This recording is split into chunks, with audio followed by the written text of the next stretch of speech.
In March of 2016, I was diagnosed with a rare condition called Guillain-Barré syndrome.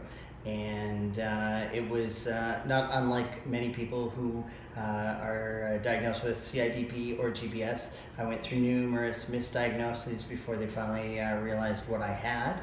And then once I had it, I laid in a hospital like many of us do and wasn't able to talk to most of my body. I work as a film and television actor, so I was quite determined and focused to get as much back as I could. And one of the names that all of the numerous specialists I spoke to kept bringing up was a wonderful person named Susan Rankin, who I'm here with today. And they had mentioned that if I wasn't ready to give up on my opportunities to reclaim as much of my face as I could, because that was the last part to come back for me, that she was probably my best shot. And I had made a commitment to myself early that even if I didn't have 100% recovery, the mental ability to just never give up the fight was worth it, and I was going to fight for my final days, and I'm almost there. So we've done some miraculous things. Susan works with facial neuromuscular retraining. She's a specialist and a certified vestibular specialist as well. And I'll maybe turn it over to you and tell us a little bit more about what that means. Okay. No, thanks, Michael. Yeah. So I'm, as Michael says, I'm a physical therapist. In Canada, we call that a physiotherapist, but they're the same thing. I graduated a long time ago now at McGill University in Montreal, and then I did a master's degree at McMaster University in Ontario, Canada. And after that, I started working at a big regional hospital in Toronto, and that's where I was trained to do this type of facial retraining. And I think we'll just call it facial retraining because it's a lot less of a mouthful than facial neuromuscular retraining, which is descriptive but a mouthful. And so ever since then, that was in 1986, and I've been doing facial retraining ever since, and it has become kind of a passion for me. It's something that I love doing, and it's a very rewarding area of work. So I was fortunate to meet Michael back in 2016, and when he came to see me, his right side of his face had recovered quite nicely, but the left side was lagging behind a little bit, and he was determined, as he said in his introduction, to get that back. So I had a very motivated person, which is always a good start. And I think maybe it might be worthwhile just talking a little bit about what facial retraining is first, and then I'd like to share you a couple of pictures that we took of him at the first time I saw him, and then about a month later, and to show you how he had made some changes. So facial retraining is kind of an entity unto itself. I don't consider it part of physical therapy. I don't consider it part of occupational therapy or speech language pathology, but all of us do it. And once we do, we kind of let our past training in some way go away because it doesn't really apply to the face.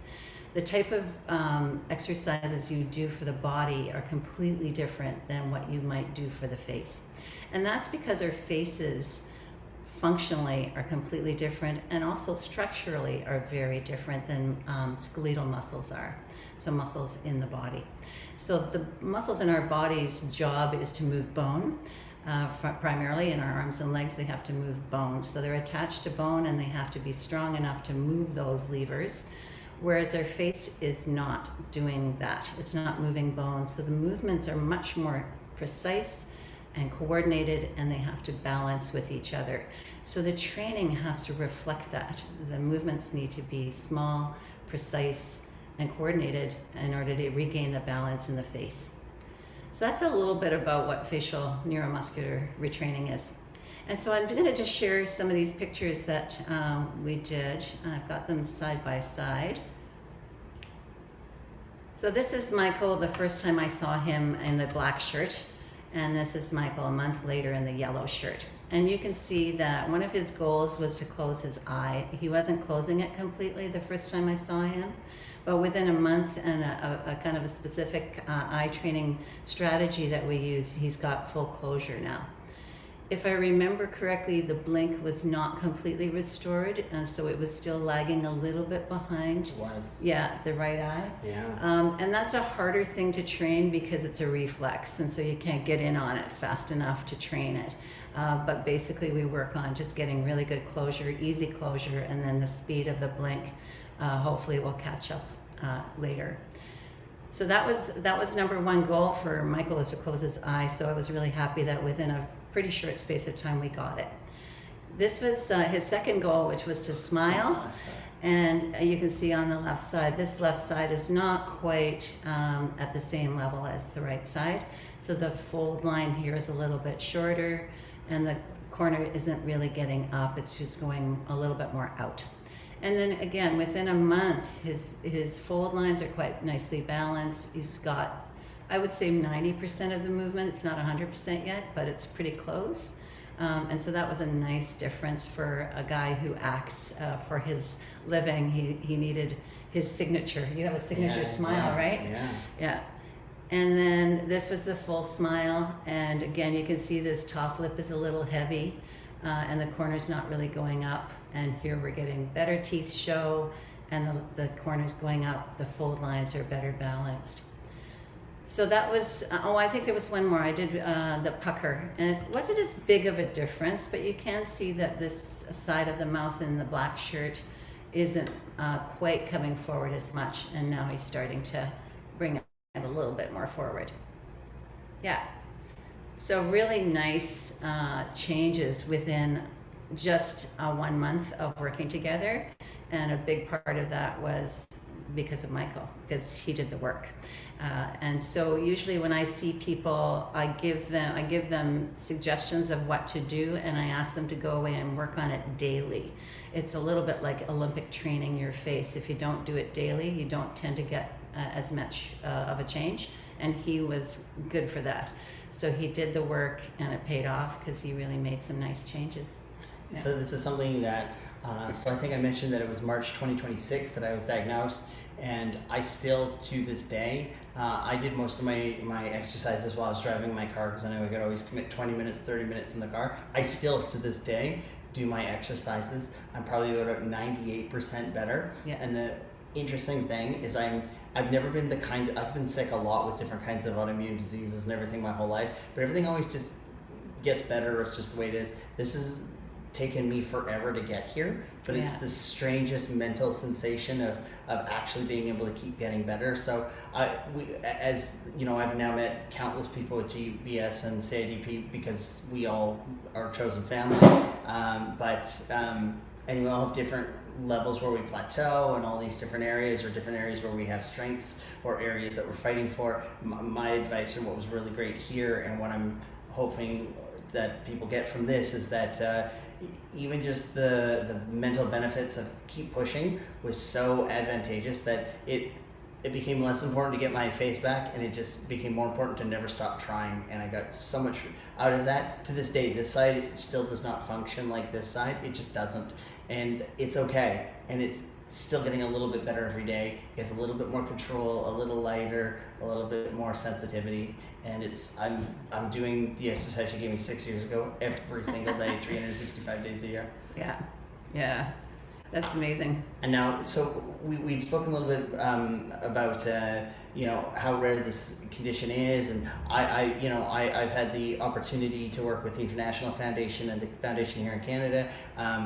Most of the specialists I've met with have seen somebody with my condition less than a handful of times, but maybe we can talk a little bit about how many people you've seen with CIDP or GBS and what that's been like. Yeah, so I've probably seen about 5 or 6 GBS patients for facial retraining. And then I wasn't familiar with the term CIDP, but I'm fairly certain I've had several patients with that as well, because they were a little bit different in their diagnosis, although their presentation was very similar to GBS. And the majority of those patients had what's called bilateral facial palsy. So it means both sides of the face were involved, as it was with Michael, but by the time I saw him, his right side had recovered quite nicely. Many of the people I've worked with and am working with right now have fairly balanced loss on both sides. And that's a very challenging situation because a lot of our treatment is based on comparing it with an unaffected side and saying, how does that feel over there? What do you do to make that movement? And then trying to copy that on the affected side. When you have both sides involved, it's much, much more challenging because you don't have a good side to compare it to. And the brain, after a while, starts to forget. It doesn't remember how to make those movements.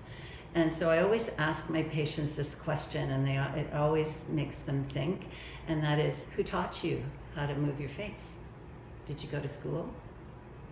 Did you learn how to do it by analyzing your facial musculature and then making the movements? No. You probably learned how to express yourself just by watching other people, so your parents, your siblings, your friends, and then you started to copy those expressions, but you do it in a very unconscious way. Whereas this kind of training, when you lose movement, becomes very conscious and very cognitive. That's one of the challenges of it. Yeah. And I would say one of the things that a lesson I'm still learning, and what's made me probably not her easiest patient to work with, is I sometimes get words like retraining and strengthening confused. Maybe we can speak a little bit about that. Yeah. So a lot of patients come to me, and that's the first thing they say is, my face is weak, I need it to be stronger. Yes. And of course, that makes sense because you've lost movement, and essentially you've often come from being completely paralyzed where there's no movement. But at that time, we can't strengthen because there's no connection with the nerve to the muscle. So it's a little bit like trying to turn on a lamp that's not plugged in. It's not going to work. So it doesn't matter how hard you try and turn that lamp on. If the plug is not in the wall, it will not light. And that's the same with a paralyzed face. So we have to wait for the nerves to start to conduct their message to the muscles before we can start to work with them. The face is not a place of strength. It is a place of precision and coordination and balance.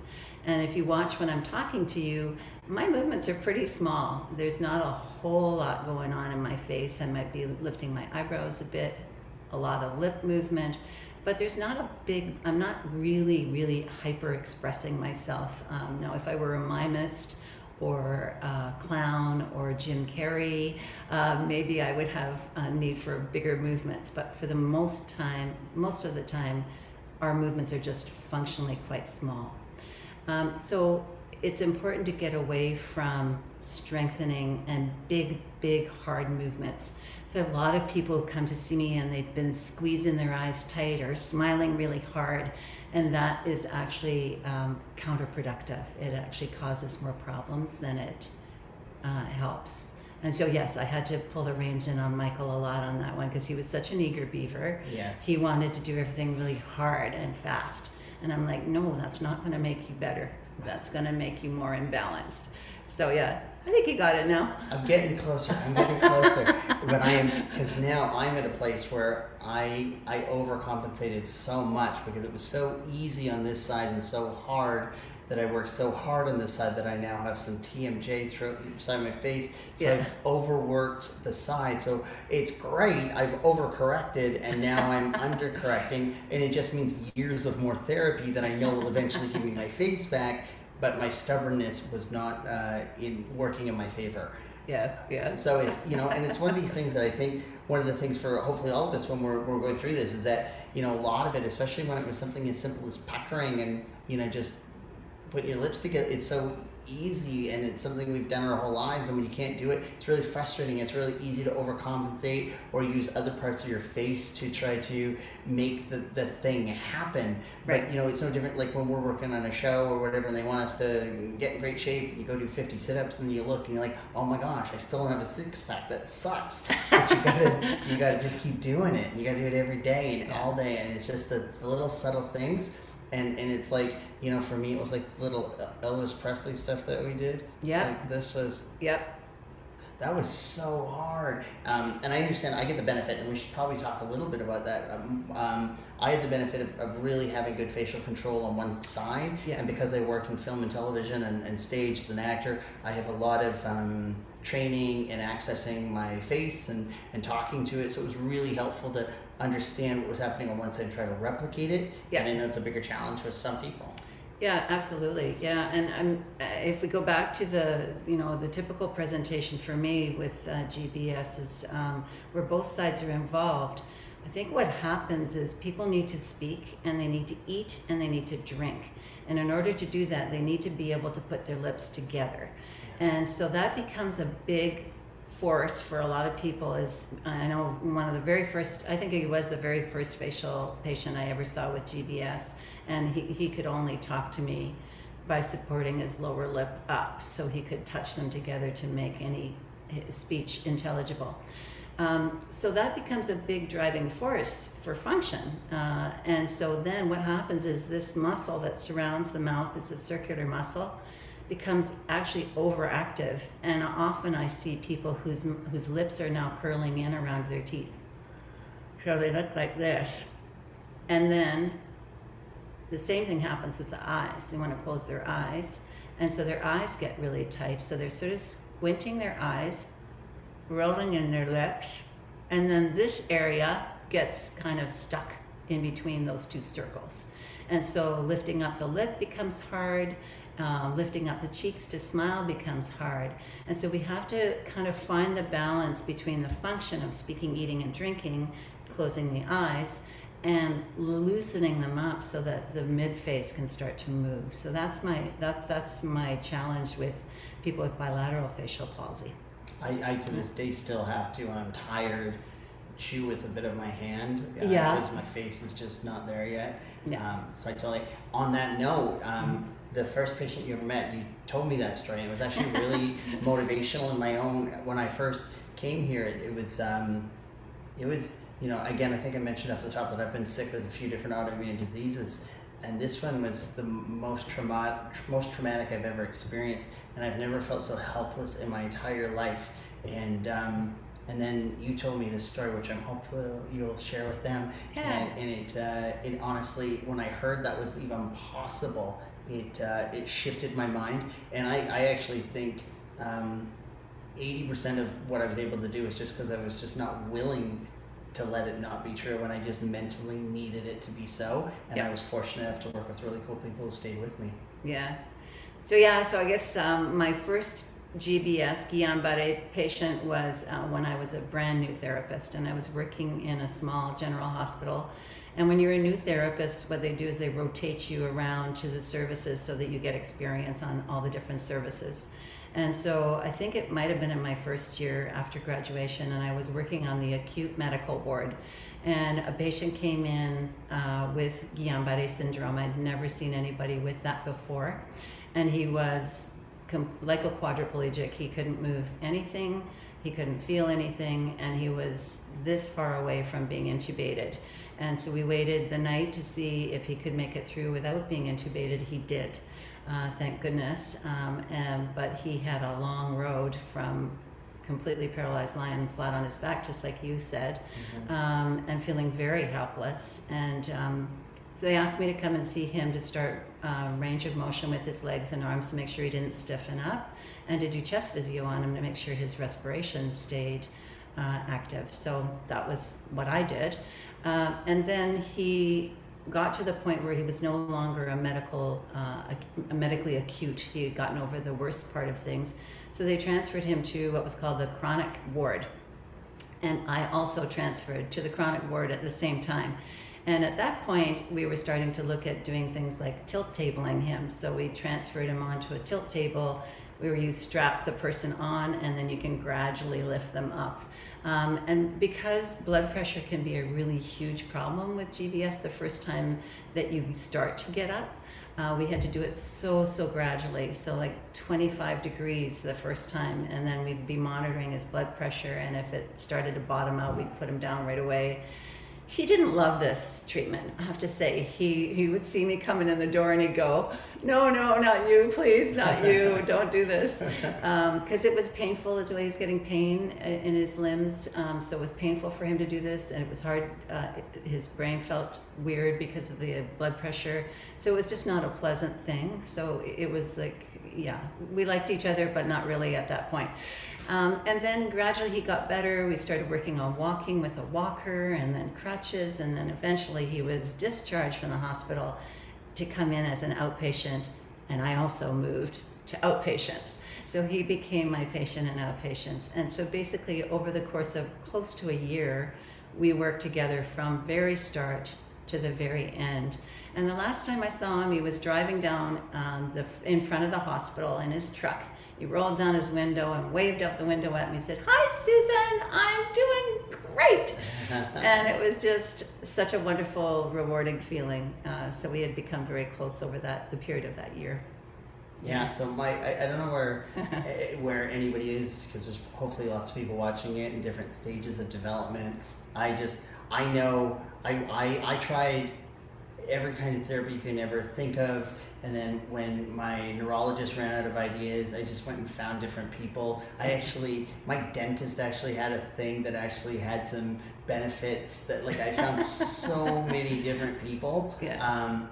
And what I was really grateful for in this particular case with Guillain-Barré syndrome, because it's so unique in CIDP, that I'm finding people like Susan that are like above and beyond in terms of, like, this isn't just a job or a career, this is a purpose, this is a commitment, and we're really lucky, I think, to work with people who do spend the time to try to figure it out, because I know a lot of us end up in hospitals misdiagnosed several times, and a lot of people don't listen, and it's frustrating. So one of the reasons that we wanted to connect with Susan was that when we do find somebody, I think it's really important as a chosen family that we share this and we help each other, because we can never guarantee each other what anybody's end game will look like or whatnot. But I think if we keep finding inspirational ways to move to the next level, I think that would help. So one of the questions I wanted to ask you for them is, so for my anything I do, I always like to find out what are some of the things people have done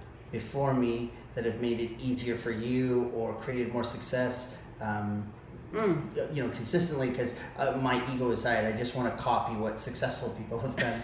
So what did the successful people do that I was able to do or that I could still be doing now? Yeah, that's a good question. And I also just kind of want to go back to something you said, which was, that you're not always listened to. And I think that's something that I've learned over the long time that I've been a physical therapist is your patients know. So if you don't listen to them, you're nowhere. I mean, that's their body. They know their body better than anybody in the world. So if you're not paying attention to what they're saying, then you're out of it. So I've learned that, and I wish that was a little more prevalent when I hear these stories of misdiagnosis going on and on and on. But for success, there are a couple of things, some attributes that certainly make things easier to train somebody for facial retraining. First of all, you have to have good sensation. And that's not always the case with GBS, because you can have numbness as well as weakness. And so because we're using the brain as a feedback system, and we're using a principle called neuroplasticity, where the brain is capable of changing its function over what it was originally intended to do. Great book, by the way, by somebody called Norman Doidge, called The Brain That Changes Itself, all about neuroplasticity. Highly recommend it. So if you don't have a good feedback system to the brain and you can't feel your movement, it's way harder to train, and then we become a little more mirror dependent. But if you think about function, when you walk down the street and you see a friend and you want to smile at them, you don't pull a mirror out to see what you're doing. So functionally, that's not ideal for me. So we work a lot on retraining sensation as well as movement. So good sensation is helpful.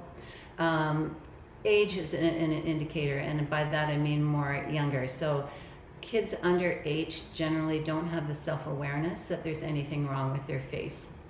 Their parents will bring them into me and ask me to work with them. And the first thing I ask the child is, what do you want to work on your face? And 9 times out of 10, they'll say, nothing. And I find my face is fine. And if that's the case, then I don't work with them. They have to come in identifying that they're being teased at school, their smile is not even, that this is bothering them. Then they've got the motivation to work on it with me. It can't just be mom and dad's issue.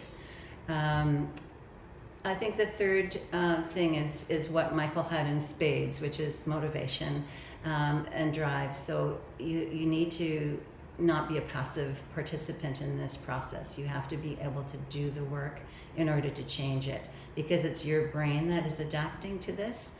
And so I can coach you and I can guide you, but I can't do it for you. It's a little different than other physiotherapy or chiropractic and those sort of where you're manipulating something. I can't do that to your brain. So it has to be your drive to do that. And then I would say cognitive ability, and that I've been referred people who say had a head injury and then they had a bone fracture that caused their facial nerve to be damaged, but they're cognitively not doing well. So if they can't remember from one session to the next, or they're just not clear enough, dementia would be another example of somebody not really being able to work on this program because of the cognitive nature of it. You have to have a clear brain. Yeah, so those I think are the main things. Yeah, it was great. One of the things you gave me was, so I had constant homework in terms of measuring it, and not measuring it by looking in the mirror, but measuring it by feel. But then I would take pictures of it so that I could see the measurable results, yeah. But I wasn't to use that as necessarily a device. So the skills that we worked on together, like I said, I use them mostly in the car, so I'm not looking at myself. It's just me driving, and does this feel the same as this, and all the different parts. I'm not going to do it in front of you now, but I still do it to this day. And I actually work with a few different therapists that collectively, I only work with 2 people right now, but I do a little trigger point therapy, and I still do the exercises we were working on.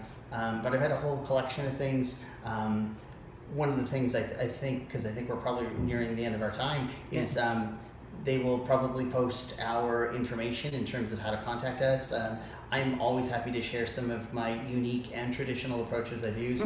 I make no promises. I am not educated enough to give you any of that, but I will tell you what I did, what I tried, and what worked for me, and hopefully that inspires you to do the same. I can't say enough about what this was. This was early on, I was told this is as good as it's going to get, and you're going to just have to learn how to live like that. And that was not a good enough answer for me. So I just kept looking for people that would tell me there's a hope, and this is my hope.